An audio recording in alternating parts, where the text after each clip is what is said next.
push to the end, and then we'll have one last question to reflect on. We've talked about the benefits. We've talked about what forgiveness is and what it's not. But now it's time to talk a little bit about the consequences of not forgiving. So there's actually consequences if you don't forgive. I like this. I found this little picture. It's referring to sin. And it says, God will forgive you for any of the sins that you commit, but rarely will he relieve you from the consequences. Consequences are there. They're part of life. And when we choose not to forgive, there's consequences. Because in effect, we're choosing not to do what Jesus asked us to do.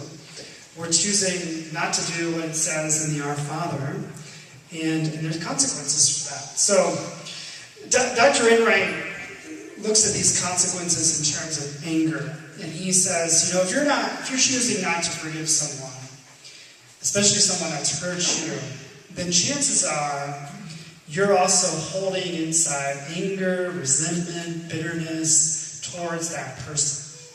And so here's some of the consequences. They're all here at the bottom of page 3. I don't think they're on here, are they? No. The first one is the transference of anger. So the anger that you have inside towards that other person, it spills over into other relationships that have nothing to do with what happened. And don't we see that? We take it out on our spouse, we take it out on our kids. What happened at work ends up, hurting someone else in our family. And so, not forgiving leads to the transference of anger. It also leads to the internalization of anger. So, one simple definition, it doesn't work all the time, but it's a simple definition for depression, is that it's the internalization of anger. And this leads to health problems, amazingly. There's physical problems that come when we don't forgive, including high blood pressure or heart disease, heart attack.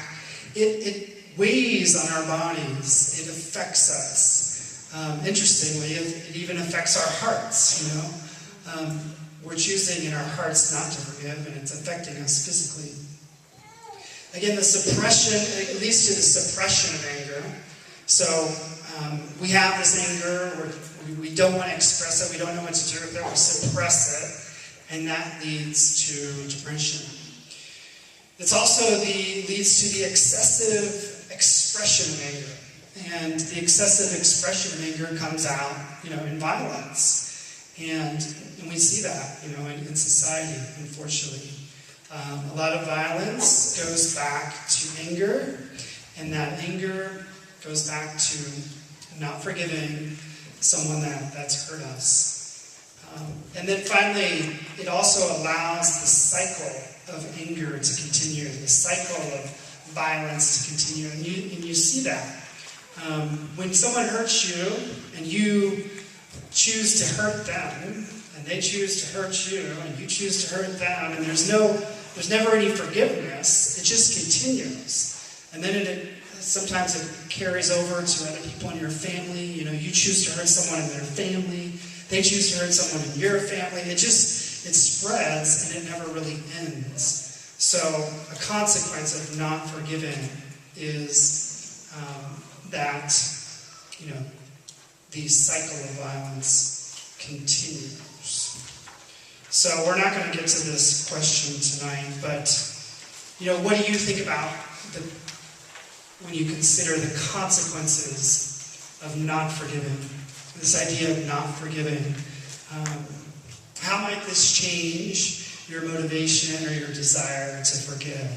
Hopefully, sometimes we're motivated by different things.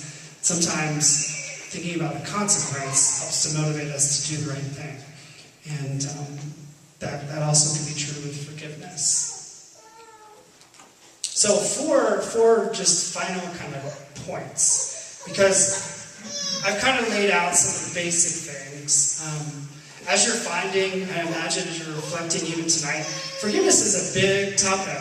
there's a lot of things to think about. It's complicated. It's not so complicated necessarily to understand, but there's just so much to understand, I think. And so you can look at it from different perspectives, and it raises a lot of questions. Forgiveness is a choice, which is still being passed around somewhere in this room. Dr. Enright raises a lot of the questions that we face when we choose to forgive. But just 4 final points. Forgiveness, again, is a choice. And, this little caption, making choices isn't always easy, but you always have a choice. I'm not saying it's an easy choice to make, but it is a choice you can make. You can choose as a human being to rise above what's happened and make a choice to forgive. And there's going to be a lot of benefits for you. There's going to be benefits for the other person. And it's what God asks of us. So I'll let you read these quotes on your own. Forgiveness is also a process. And I do want to stress that tonight, that it's not something necessarily that happens overnight. It's not even one choice. Oftentimes, forgiveness is a series of choices over time. There's different circumstances. There's different degrees of offense and different ways that we've been hurt. And it does take time. And that's okay. We should give ourselves the time. We should recognize that it's a process. Dr. Enright lays out 4 phases of forgiveness, and he says there's 20 guideposts along the way so that you know that you're kind of going through the phases. So, again, it's good to just recognize that this is something that takes time. It's not unusual for it to take a month, a year, 2 years. It can take time sometimes. And sometimes we just need to be patient and give ourselves the time that we need to work through forgiveness. Forgiveness is also a triad, he says. You have this little stool here on the right. If you take one of the legs of the stool away, the stool falls to the ground. So the triad for forgiveness is you are forgiving, you're reaching out, forgiving. The other person has to receive that forgiveness. And then there's also sometimes a need to forgive yourself. And we could spend the whole night on what it means to forgive yourself. But these 3 things fundamentally are oftentimes part of forgiving. You're forgiving, you're receiving forgiveness, and you're forgiving yourself. And it's true that sometimes people aren't going to receive our forgiveness. We can choose to forgive them, but we can't control whether or not they receive our forgiveness. And it's the same is true for us. People can reach out to us and forgive us for what we've done, and we should graciously, receive that forgiveness and tell the person that we're sorry and that we're really sorry for what we did. And again, it's also true that self-forgiveness is there. Sometimes we've done bad things, and we need to even extend mercy and forgiveness to ourselves. I see this a lot in the confessional, right? People come to confession. They want to be forgiven. In a sense, they do receive God's forgiveness a lot of times, I believe, but many people don't forgive themselves for what they've done. So they walk away, even though they've received God's forgiveness, they don't feel forgiven because they're punishing themselves, condemning themselves, being very critical towards themselves, and it prevents them from really receiving God's forgiveness more fully and feeling good, feeling forgiven. It's part of the forgiveness triad, if you will. And last but not least, forgiveness is a lifestyle. So, one last quote from Dr. Enright. Over the years, he says, I have mused about so many injustices caused by so many wounds, and I have realized that to go after all of this woundedness, we must go beyond the practicing forgiveness to actually living the forgiving life. This entails forgiving, then forgiving some more, then learning to love this moral virtue until it becomes part of us. So forgiveness is a lifestyle that can become part of who we are. And, most of us have been hurt in the past. Most of us will be hurt again in the future. It's just, part of life. We're very fragile and human beings, we make mistakes. But if you can foster an attitude, a virtue of forgiveness within yourself, where you just automatically respond with forgiveness, that's a really good thing. That's something worth growing in.